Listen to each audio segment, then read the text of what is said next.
How to change email address on Twitch. Hi everyone, welcome back to a new video on 1-2-step. And in this video, I'm exactly going to show you the way that you can change and add in a new email address on your Twitch account. This is going to be real quick and easy, so let's get right into it. Open up your web browsers and search for twitch.tv. You can also do this process through the mobile app.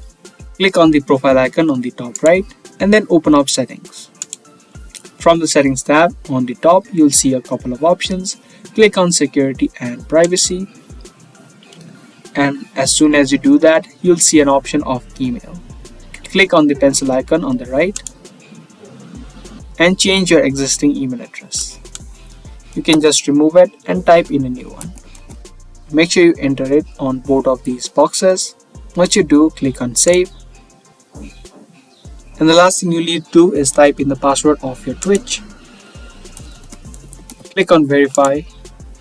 Now a 6-digit code will be sent to your email address that you just entered to verify yourself. So enter the 6-digit code. And there you go. Your email address has now been successfully changed on your Twitch account. That's it for this video. I hope this video was helpful. If it was, be sure to subscribe, share, and also give this video a thumbs up. I'll be seeing you guys in the next video. Thanks for watching.